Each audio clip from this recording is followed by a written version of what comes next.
welcome to another episode of the MMA Lockcast. I'm your host, Manpreet, aka MMA Lock of the Night, your boy on social media at MMALOTN, and the architect behind the MMA Fight Archive, blah, blah, blah, blah, blah, 5,500 fighter profiles, 20 different promotions, 7-day free trial, over closing in on 120 subscribers as well, 7-day free trial, like I said, blah, blah, blah, blah, blah.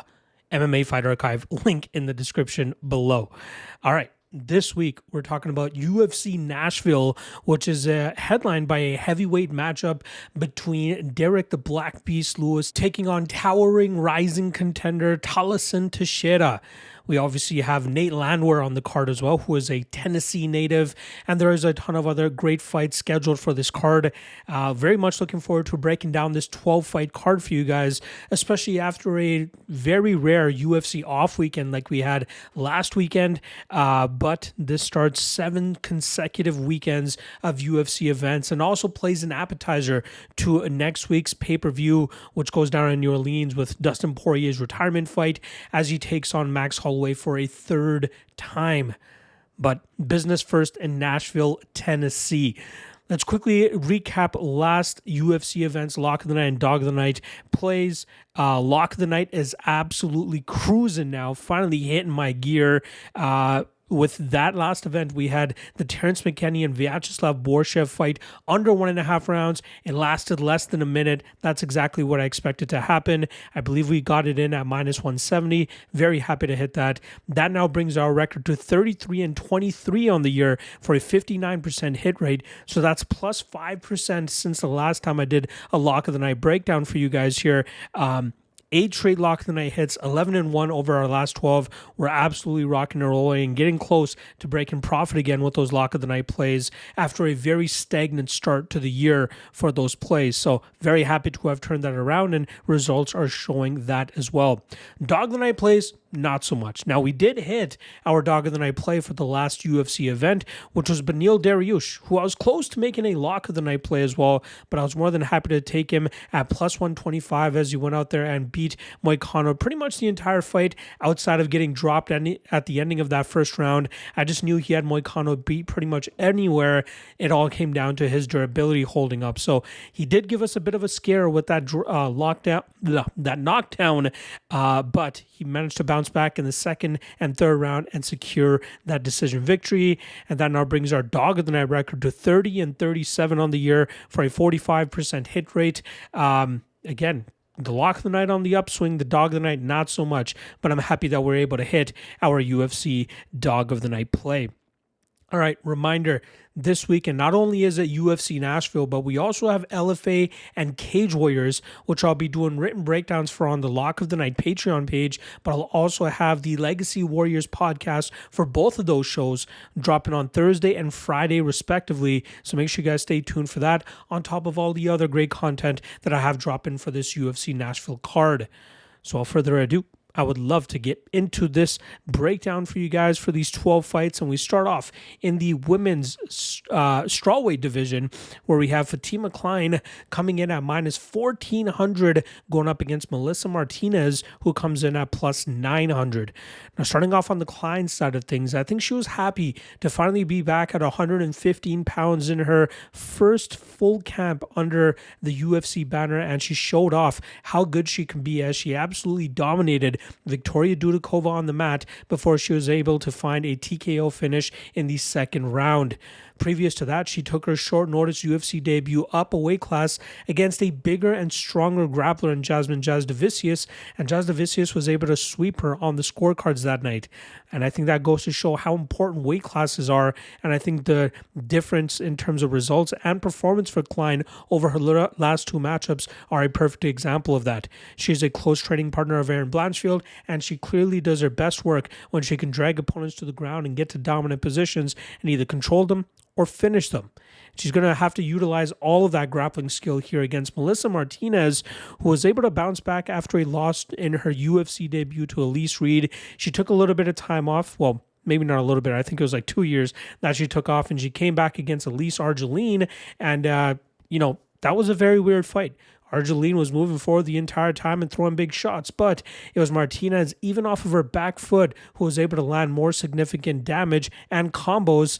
And even though the live line going into that third round showed Argeline up minus 300, all three judges scored it a sweep for Melissa Martinez, valuing the work that she was able to do off of her back foot and landing the crisper shots down the pipe. But she's going to have to utilize that movement, that lateral movement, staying in perpetual motion and sticking her jab out there to try to stay away from the grappling chops of Kline. But I don't think Martinez is too dangerous in the striking realm that I think that Kline will eventually be able to get this fight to the ground. And I think she can work to a dominant position where she should be able to find a submission or TKO finish. So I'm very much looking forward to seeing what the Kline inside the distance line is going to be. But I think she dominates Martinez here and gets it done within 2 rounds. Next up, we got a lightweight matchup here between Mitch Ramirez, who comes in at plus 600, taking on Mike Davis, who comes in at minus 900. Now, Ramirez made his short notice UFC debut against Thiago Moises last year, and he did survive a few bad positions on the ground, but ultimately got his leg chewed up by the calf kicks of Thiago Moises, and within the opening seconds of the third round, we saw Moises get the finish. Now, that's the second time that Ramirez has come up short on 2 big platforms, the first of which was his opportunity on the Contender Series back in 2023, where he came up short against Carlos Praches, getting knocked out in the second round of that matchup. This guy is a reckless striker with some decent top pressure and wrestling chops, but I think he has a clear ceiling that we can see, and I don't think he's long for the UFC roster. And unfortunately for him, he's going up with just as tough of an opponent as he did last time around, as he takes on Mike Davis, who's looking to bounce back after having his 5-fight winning streak snapped last time around, where Fares Ziam was able to punish him over 15 minutes and defeat Davis on the scorecards. That fight took place back in February in Saudi Arabia, and Davis came out afterwards talking about how he felt just very off, lightheaded, and even dizzy, because it seemed like there was something going on in the locker room, and it's something that Terrence McKinney even talked about after he was finished in his matchup as well. And it was a very un-Davis-like performance, from pulling guard in the opening seconds of that fight to desperation takedown attempts. It did not seem the Davis that we were known to see inside the cage. This is a guy that has a solid striking game as well, and he normally does a great job in terms of mixing his striking in front of his grappling so that he can dominate opponents on the ground, just like we saw what he did against Natan Levy. I think Davis is still one of the best fighters that's not ranked in the lightweight division, and he will have a few bounces that eventually go his way to break into the rankings, but I hope that he can stay active enough to try to take advantage of the prime years of his career. And luckily for him, I think he has a very winnable fight here against Ramirez, and obviously the odds indicate that with him being at minus 900, but I think he makes it look damn good to the point that he finishes Ramirez within 2 rounds. I don't know whether that looks like him boxing Ramirez up and looking for takedowns and dominating him from that top position, or just going for the takedown right away and looking for a submission like he did against Natan Levy. I don't think Ramirez is as good as Davis. He might have a Hail Mary shot to try to knock Davis out, and he could definitely pull it off as well, which is why I like the under 2.5, which is currently sitting at minus 140. But I think Davis dominates Ramirez, eventually finds a submission, and gets this done within 2 rounds. Next up, in the heavyweight division, we got Kennedy Nzechukwu coming in at minus 210, going up against Walter Walker, who comes in at plus 180. Now, after a tumultuous run at light heavyweight, Nzechukwu has turned his attention to the heavyweight division, and he seems to be fitting in quite well, weighing in between that 235 and 245 range, and I think that's going to benefit him as he takes steps up in this heavyweight division. Now, he got a little bit of a layup in his first fight at this weight class against Chris Barnett, who was previously injured due to an Achilles injury he was trying to rehab from, and it seems like he was still compromised when that fight took place. And we saw Nzechukwu eventually get that mercy stoppage at the ending of the first round, but he put on a great performance against Lucas Dresky back in December, where he was able to tee off on him on the feet, utilizing a disciplined technical striking approach until he landed a nasty right hook that put Dresky down and out. Nzechukwu is like that at his best. If he just remains disciplined and patient with his striking, he'll find his openings and he'll find ways to pick opponents apart. And I think his fight against Ovin St. Preux was a good wake-up call for him that he needs to be a little bit more aggressive rather than just letting fights slip through his fingers like he did against Ovin St. Preux. Now he's going up against Walter Walker, who is the brother of light heavyweight Johnny Walker, but Walter actually takes a different approach than Johnny. We know Johnny as being the flashy, power-striking guy that loves to throw a lot of spinning shit and flying stuff, but Walter Walker is a little more meat and potatoes. This guy wants to take opponents to the ground, smash them from that top position, or try to jump heel hook and try to force the tap from some of his opponents, and he's been successful in doing that in both of his UFC victories after a very sluggish UFC debut against Lucas Dresky. But Walker has submitted Junior Tafa and Dontel Mays by heel hook within the last two fights, and I think that's what a lot of fighters are going to be looking to defend moving forward. But usually he's a juggernaut in terms of holding on to his opponents, slamming them to the ground, working that top position, and either getting to a dominant position for a TKO, or it seems like he has this new fascination with the heel hook that he could absolutely catch Kennedy Nzechukwu with. With that said, I think we'll see Nzechukwu stop most of the takedowns from Walker, batter him on the feet, and I think he touches Walker up en route to a decision victory. I think he's the better striker. I think he has good enough takedown defense. And again, I think that loss to OSP has really woken up Nzechukwu, showing that he needs to be a little bit more aggressive with his approach. Not overly aggressive, but enough that he picks up the volume and output so he doesn't let fights slip through his fingers like he has numerous times in the past. But I think he wins this fight. I think he outpoints Walker while keeping this fight in the striking realm and wins this fight on the scorecards. All right. Women's flyweights going at it next year as we have Lauren Murphy making her long-awaited return, coming in at a disrespectful plus 500, going up against Eduardo Moura, who comes in at minus 700. Now, I'll start off on the Murphy side of things, who had a late career resurgence where she was able to put together a 5-fight winning streak, which led to her earning a UFC title shot, where she ended up obviously coming up short against Valentina Shevchenko, who has been reigning supreme in the flyweight division for a couple years now, besides that little hiccup with Alexa Grasso. She bounced back with a win over Miesha Tate after that, and then in January of 2023, she was on the receiving end of one of the worst beatdowns that we've seen in women's flyweight history, as Jessica Andrade walked her down and landed big combination after big combination, hitting her with some of the most nastiest power shots. But surprisingly, to Lauren Murphy's credit, she was able to see the scorecards and go the full 15 minutes that night. Now, she took a lot of time off, but the thing that to note here was Murphy that was actually trying to come back in the summer of 2024, but unfortunately, she broke her ankle and required surgery and rehab, hence why she's been out of the cage for as long as she has at this point. She will be 42, I believe, at the end of this month, so there's definitely something to keep an eye on, but she's still a very tough out. As long as she hasn't lost a complete step here with the layoff and the age, this could be a competitive matchup against Eduardo Moura. Now, Moura had a dominant UFC debut against Montserrat Conejo, where she was able to get a dominant position, get a TKO there. Then she fell short against Nisi Gomez, where she was unable to get to her takedowns and she was getting pieced up on the feet. She hit a cardio wall in that second round as well, which is something I think she learned from, considering how she decided to attack Veronica Hardy in her last fight, which was a victory. And we saw her utilize a tepid-paced striking approach in that first round to conserve her energy. And then in the second round, we saw her get to her grappling, and she was unable to get a finish there, which is why we saw a little bit of a reserved version of her in the third round of that fight, where it seemed like Hardy clearly was taking control there, but Moura thought she had done enough in the first two rounds to win that fight on the scorecards, which she ended up doing. I don't think Moura has much of a striking game. She still really needs to improve that side of her game. It's really about the takedowns and that top side domination. She could be making improvements. She's 31 years old. She's strong. She's physical. But I have a lot of question marks for her, especially as she takes steps up in competition. And, I wish Murphy was a little bit more active as of late. I wish she wasn't 41 years old, because there is a world that Murphy stops the takedowns, which we've seen tremendous improvement in her takedown defense over her last several fights. And then on the feet, I think she's the better striker. She provides solid pressure moving forward. She throws in combinations. She throws in volume. She is very physical as well. So I could see her kind of stifling Moura in the grappling realm. And Murphy has been working on her grappling as well. She's a BJJ black belt. I don't think she'll get squashed on the ground if Moura does get the takedown.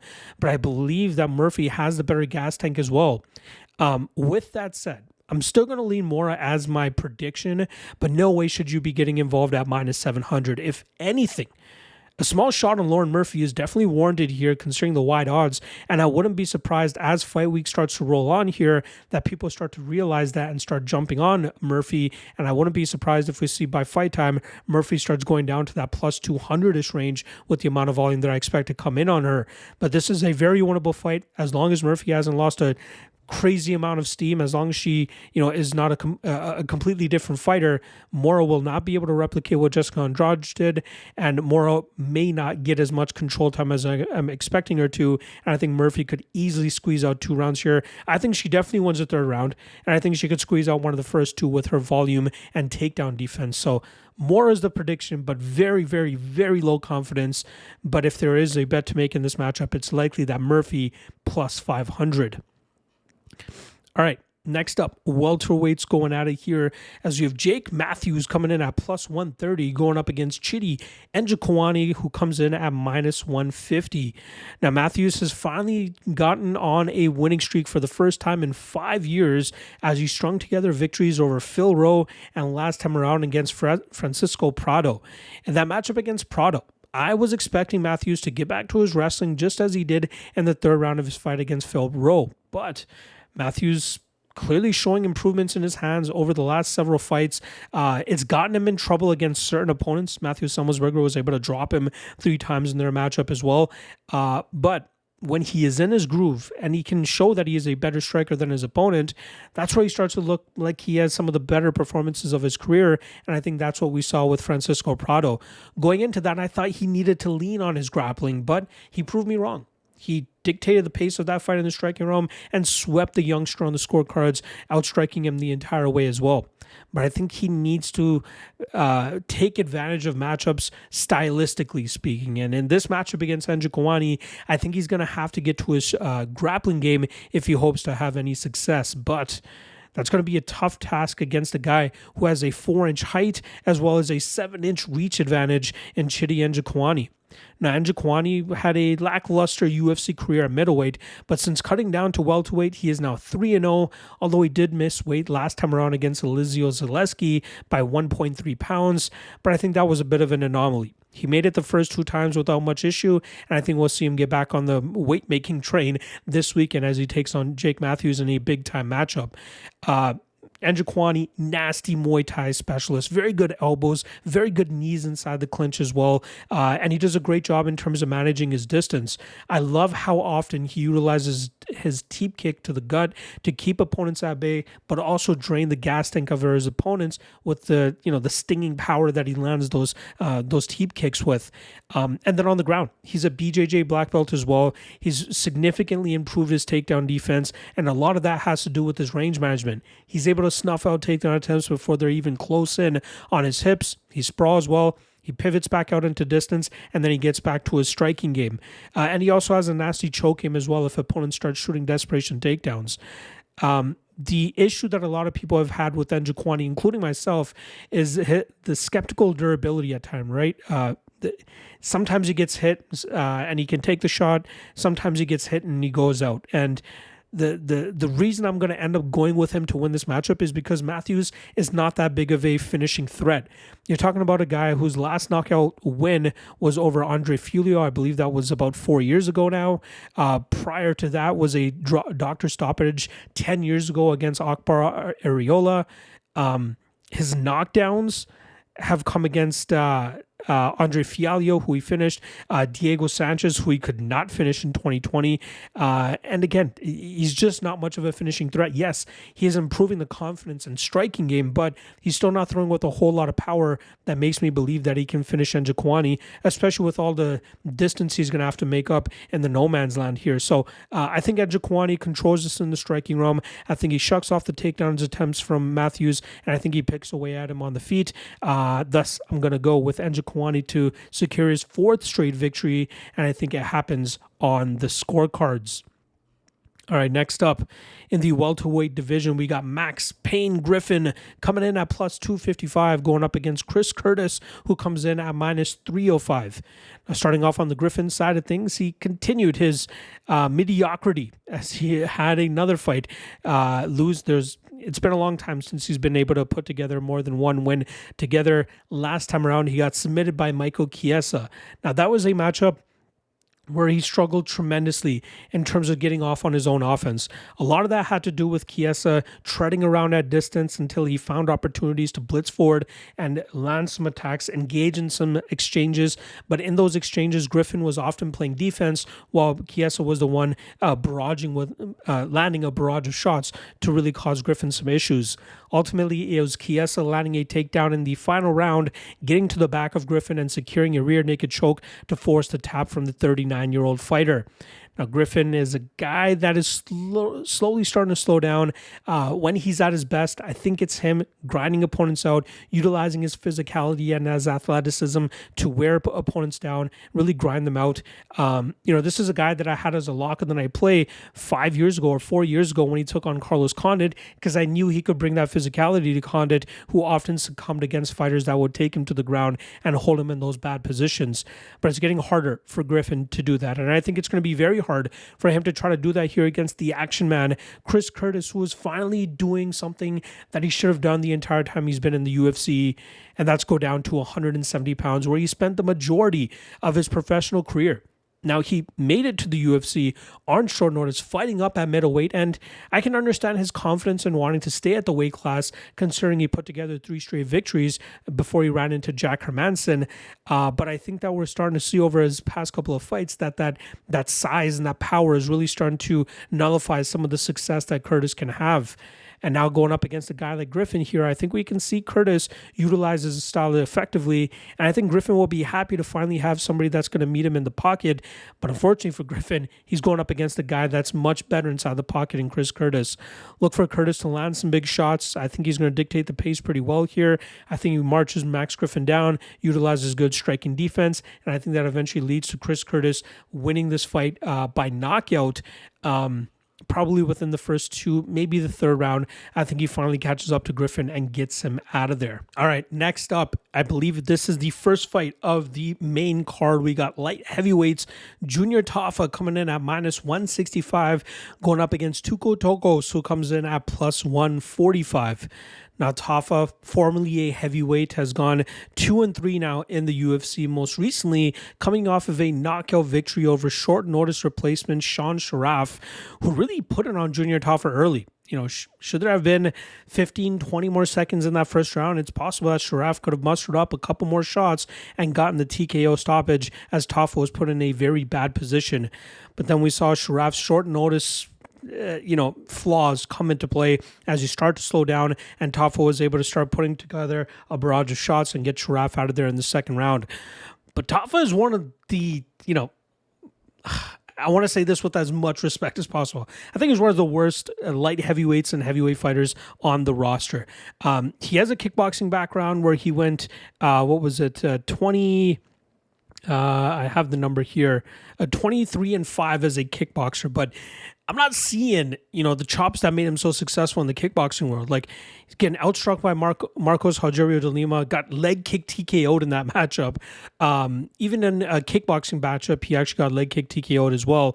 Getting touched up on the feet by Muhammad Usman, quickly taken down by Walter Walker and submitted there. The guy has a bad gas tank. His striking's not the greatest. He's very hittable as well. He can be rocked. There are a few fights. Actually the two fights that he won against Parker Porter and Sean Sharaf, he got away with egregious fence grabs that likely would have seen him get taken down and probably finished had Sharaf gotten that takedown a little bit earlier. It's not a good look. I don't think he's that good. Maybe him dropping down to light heavyweight now is a good thing for him. Maybe he's a little bit more disciplined. Maybe you will see a better physical version of him. Maybe his cardio won't be as bad. But based on everything that I've seen on tape this far, he's just not that good. And I think, as much as we want to hate on Tokkos as well, who's now 0-2 in the UFC and has kind of come up short in a lot of these big spots, this might be a matchup where Tokkos can finally get his hand raised in the UFC. He has a BJJ black belt. He has some, decent striking, mediocre striking, I should say. But I think that he knows his path to victory in this matchup is to take Tafa down to the ground as soon as possible and put that BJJ black belt to use. And I think he can fully do it. As long as his durability holds up, which I think it will. Navajo Sterling couldn't get him out of there. Mingyang Zhang, we know who's absolutely rolling right now. He's about to main event a UFC Shanghai card in August against Johnny Walker. If Tokkos can take the shots from Sterling, who is a training partner of Tafa, I think he might be able to eat a few of the, shots that he'll have to eat in that first round to eventually get to his takedowns. But I think he will successfully get to that takedown. And this is a guy 1 inch taller, 4 inch longer in reach. So it's not like, Tafa coming down to light heavyweight is just a big heavyweight coming down. He just didn't really take care of himself. And that's why he was just like a flubbery heavyweight fighter. Whereas Tokkos, he really fits into this light heavyweight division. Again, I'm not big on Tokkos. I've never really been that big, but every matchup is a different puzzle that needs to be solved. And I think Tokkos is the side in this matchup, and I'm surprised we're getting plus 145. I think once people realize that he's a BJJ black belt and can actually get to his grappling game, and that will likely be his path to victory in this matchup, and he probably knows that.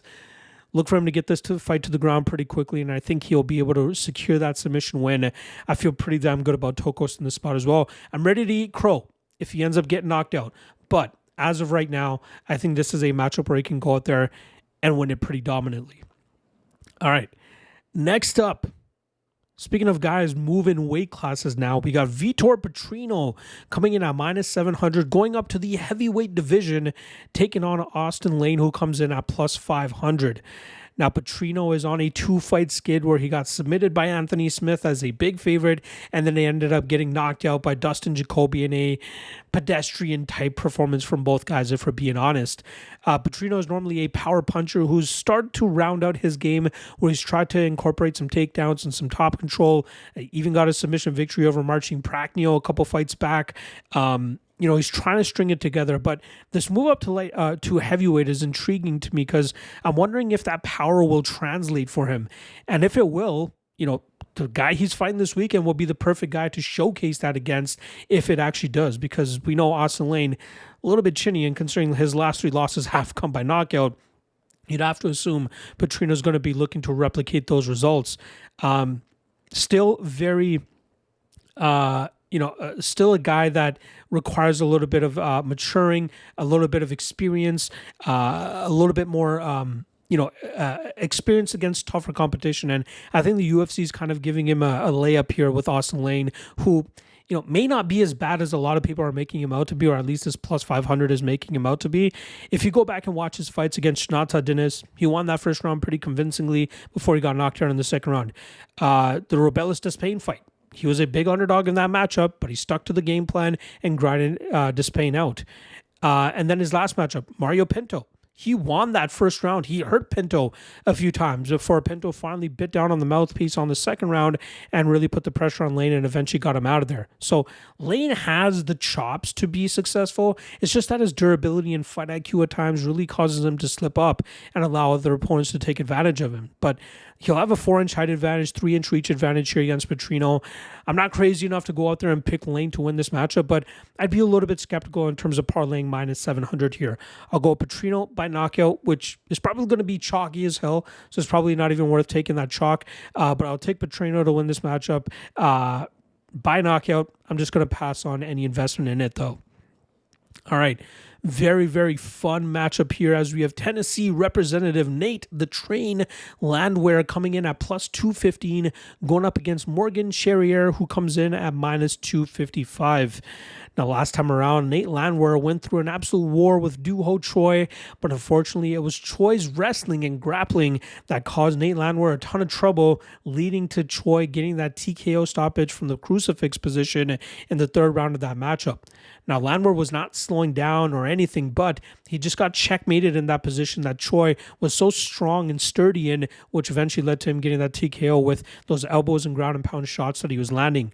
Landwehr is a fighter's fighter, a guy that if his durability shows up, he's going to give you hell. We saw it in the David Onama fight. We saw it in the Jamal Emmers fight even recently, where Emmers hurt Landwehr multiple times in that first round, and then Landwehr was able to end off that first round by finishing Emmers. Landwehr was able to end off that first round by finishing Emmers after Emmers clearly started to falter to the pace and pressure of Landwehr. And that's what Landwehr brings to the table. Decent striking, a relentless grappling game and pressure if he's able to get in on the takedowns, and very crafty submission game as well, as he's been showing in some fights as of late. But it just comes down to his durability and if it will hold up. Now, this is a very winnable matchup here for him against Morgan Charriere, who's coming off of a loss to Nathaniel Wood last time around, where he got swept on the scorecards. Now, the issue that I've had with Charriere throughout his career is that sometimes he doesn't throw enough volume, and that allows opponents to get ahead of him unless he lands thudding big shots that kind of outweigh some of the volume that his opponents are throwing. But just as we saw against Nathaniel Wood last time around, if he's unable to land those shots, he's going to be behind it. And that's why Nathaniel Wood was able to win most of that fight. Actually, pretty much win the majority of that fight to sweep Charriere on the scorecards there. This matchup gives me similar vibes, but I think Charriere is going to have more success in terms of landing big shots on Landwehr. I think he's going to cut him up a little bit. I think he's going to make it optically look like he is the one landing more damage and landing more often. But Landwehr's forward pressure, forward movement could cause Charriere some troubles here. I'm still going to go with the Frenchman. I think Charriere, like I said, lands the bigger shots, maybe lands a few takedowns, get some control time, showcase his athleticism and physicality, and I think that will be enough for him to grind this one out. But at minus 255, I don't really want much to do with this matchup. All right, next up, solid featherweight matchup here that we have between Calvin Kattar, who comes in at plus 100 against the streaking Steve Garcia, who comes in at minus 120. Now, starting off on the Kattar side, you see almost nothing but red on his side, right? 4-fight losing streak, but let's break down those 4 losses. Well, let's actually stretch it to his last 6 fights. That 6th fight was a loss to Max Holloway in one of the craziest performances we've ever seen, where Kattar just took an ungodly amount of punishment from Max Holloway and saw the full 25 minutes that night. And then Kattar took a year off, came back, and then did a great job in terms of bouncing back and having that great win over Giga Chikadze in a fight where he found himself as a pretty big underdog. Then the woes started, right? He had a very close fight against Josh Emmett that there's a very good case that he deserved to win that fight, but he lost that fight on the scorecards by split decision. Then the KO loss to Arnold Allen was not really a knockout, but more so a knee injury that Calvin Kattar suffered at the ending of the first round and then ultimately couldn't get it done in the second round, and we saw him fall to the ground in agony, and Allen was able to get the win there. Then he came back, got grinded out by Aljamain Sterling, and then in the following fight, got chipped away at by Youssef Zalal from distance. Couldn't get a read on Zalal's footwork, his output, but he did manage to really start getting to it in the third round. Unfortunately, it was too little too late by that time for him to have much success to win that fight. But Kattar's still a solid fighter. He's very difficult to put away. His only knockout loss was that Arnold Allen fight, which, again, was an injury. It wasn't a real knockout. And we know he can take some big shots and he has really good durability. And then when it comes to his offense, he's still one of the slicker strikers on the roster as long as he's facing somebody that's not going to be running and treading at distance the entire time. He also has a decent grappling game if he needs it as well, but it's really about his striking and his combinations. And I think he's finally facing a guy here in Steve Garcia that he can showcase that against. Now, Garcia, 5-fight winning streak, knocking out every single one of his opponents. But he's almost like a Derek Lewis, Francis Ngannou kind of guy where he's mostly losing some of his fights before he lands those fight-ending shots, and that's bailed him out time and time again. And it's almost like flipping a coin with him. But luckily for him, it's been coming up heads this entire time, and he's been able to knock out Chase Hooper, Shailan Nerdembeka, Melquizael Costa, Sungwoo Choi, and last time Carl Nelson. But any of those fights that you see going into the second round, the scorecards in the first round read his opponent. From Nerdembeka to Melquizael Costa, those guys are able to muzzle and keep Steve Garcia in a spot where he can't get off on his offense. But once he finally starts to throw those big shots, that's where his knockouts start to come into play. But in this matchup, I think we're getting one clear recency bias, right? Technically speaking, Calvin Kattar is a much better striker than Garcia. Garcia, obviously, big power, and that's the ultimate equalizer. But knowing that Kattar has never been knocked out clean, or at least, put in these bad spots, maybe Kattar is able to counter the power of Garcia, because Garcia does leave himself open to get hit by some of these big shots, and we saw Mahashate put him out in his last loss. So I think this is one of those spots where we're getting a bit of a gift of a line on Calvin Kattar. Don't look at all that red and just assume this guy's just on a slump because he's washed now and he's 37 years old and he's going to be a guy that just ends up retiring after this matchup. Look at each loss individually, and you'll see his way to win this fight against Steve Garcia. Again, he's taking big shots from big guys. Josh Emmett, huge power puncher. You guys remember what he did to Bryce Mitchell, right? Calvin Kattar took everything that he could there. Still saw 25 minutes with that juggernaut of a striker. I think he can take Garcia's biggest shot, but I think he ends up countering him, landing more combinations. I wouldn't even be surprised if he took the Giga Chikadze approach, and that's trying to wear on the arms and the energy reserves of Steve Garcia with some cage clinch and some grappling first, and then after that start letting go with his striking. But I like me some Kattar here. I think he's the better striker, and as long as his chin holds up as it usually has, I think he ends up knocking out Steve Garcia here. So give me the underdog shot on Calvin Kattar to pull off the upset. All right, co-main event now, where we got the return of Stephen Wonderboy Thompson, who comes in at plus 310, going up against Gabriel Bonfim, who comes in at minus 385. Starting off on the Thompson side of things, a bit of a rough stretch. 1-4 over his last 5 fights. That one win was against Kevin Holland, who came in with a bonehead game plan and allowed Thompson to fight to his strength, and that led to Thompson battering Kevin Holland and getting that mercy stoppage after the 4th round. But since then, submission loss to Shavkat Rakhmonov. The last fight against Joaquin Buckley, close fight. That fight going into the 3rd round had all 3 judges with a different scorecard. One judge had Thompson up 2 rounds, one judge had Buckley up 2 rounds, and one judge had it split. But luckily, Buckley kept the judges out of it and landed a big shot to crumble Thompson and get him out of there and give Thompson his 4th loss in 5 fights. But showcase some decent defensive grappling, although Buckley's not known for being as much of a grappler as guys like Burns, Muhammad, and Rakhmonov were, which is why those guys had as much success as they did. But we know what Thompson needs to do. Keep fights in the striking realm, utilize his karate kickboxing style, his point fighting style, landing his sharp shots down the pipe. But something that he needs to rely on heavily with that type of style is his speed and his accuracy. At 42 years old, you expect those things to start slowing down. And he's fighting a young killer here in Gabriel Bonfim, who's 15 years younger than him.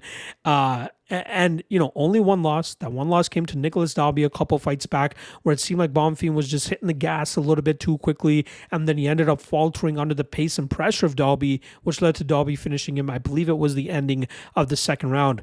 Now, Bonfim has bounced back with a dominant win over Ange Loosa and then a nasty submission finish over Chaos Williams after that. But Bonfim, very slick striker, great kicks, great calf kicks, but it's really his submission game where he does his best work, as we've seen 13 of his 17 wins come by submission, including that last win over Chaos Williams. I think this is a matchup where we'll see Bonfim be competitive with Thompson in the striking realm, maybe land some big shots to hurt Thompson, but I think he eventually wraps him up, takes him to the ground, and I think from there he should be able to get to a position where he can get a submission and get Thompson out of there. I've been the biggest Thompson believer for a long time, but I don't think he's at his best anymore, and I think that Bonfim will go out and showcase why he deserves to be a big favorite. Do I parlay him at minus 385? Maybe not, but I think he gets the finish here within 2.5 rounds. All right. Main event in the heavyweight division, where we have one of the most volatile fighters of all time, Derek the Black Beast Lewis, coming in at plus 220, going up against the streaking newcomer Thaleson Teixeira, who comes in at minus 260. I'll start off on the Derek Lewis side of things, who had a decent performance against Rodrigo Nascimento before finishing him in the third round of their matchup. But he's a guy that, 4 years old now. We know what to expect from him. Big power punching. He doesn't mind going for a takedown or two because we know his ground and pound is very lethal. But even when he gets taken down, he doesn't utilize, technical moves to get back to his feet or work out of these bad positions, but rather just the Derek Lewis fuck it, it's time to get up approach, where he just turns to his back and builds to his all fours and then eventually gets back to his feet. And that's why some opponents find it hard to hold him down. Jailton Almeida surprisingly had to go 25 minutes to wear out Lewis and win that fight on the scorecards. But then we did see a guy like Sergey Spivak find that submission against Lewis. I believe that was in the first round. But Lewis is always in a fight. Unless you knock him out cold or you are able to get the early submission, he is a guy that will always find those moments to blitz into big power attacks and have the power from minute 1 to minute 25 to still put your lights out. And it's going to be a tough test for a youngster, 25-year-old Thaleson Teixeira, coming into his first UFC main event in his second fight. But it did not take him long at all, 35 seconds, in fact, back in February for him to finish Justin Tafa and announce that he's on the scene. At 6'7", 83-inch reach, this guy's a big piece of work. He's a BJJ black belt, but he often leans on his power striking to try to get his opponents out of there. But with 7 of his 8 wins coming by knockout, but a lot of that has to do with him dragging in his opponents to the ground and then grounding, pounding them from that top position. But he's a little slow on the feet. He's quite hittable as well. And I think that's where Derek Lewis will be able to expose that chin of Teixeira. This is too much too soon for Teixeira. And again, Derek Lewis is not this, technical savant. He's not this crazy good heavyweight, but he is one of the most dangerous and threatening heavyweights that we have on the roster. And if Teixeira is not ready to eat a few shots from Lewis, he's going to get put out cold. And I think that this is one of those spots where Teixeira might struggle to get Lewis to the ground initially. And even if he does, I think Lewis probably is able to utilize his fuck it, let's get up type of approach and then start bombing on Teixeira and eventually land that big shot to get him out of there. I would like to have seen Teixeira take a couple more fights before fighting somebody like Lewis, but I think this would be a learning lesson that he will come back strong from. But unfortunately for him, I expect Lewis to finally land that big shot and put him out cold here. So give me Lewis and Lewis by knockout. There you guys go. UFC Nashville breakdowns for you guys.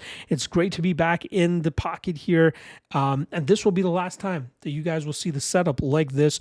We do have the new stuff in play. I'll be setting that up over the next couple of days. So stay tuned for the new look of the studio over the next few days and next few segments. And then I'll hopefully have everything wrapped together by next week once I get the last piece of the setup, but I will start setting up very shortly. I'm very happy to get this prison style look out of here so we can finally bring up the production quality as well, especially the cameras and all that stuff. It'll be nice to make that look smooth like it used to as well. All right. I will be back tomorrow for the top 3 lock of the night candidates. And then I'll be getting started on the regional shows as well. Cage Warriors and LFA. Look for those breakdowns later on this week, but they will be on the Lock of the Night Patreon page in written form a lot sooner than the video. So make sure you guys tune in for that. All right. See you guys tomorrow. Peace.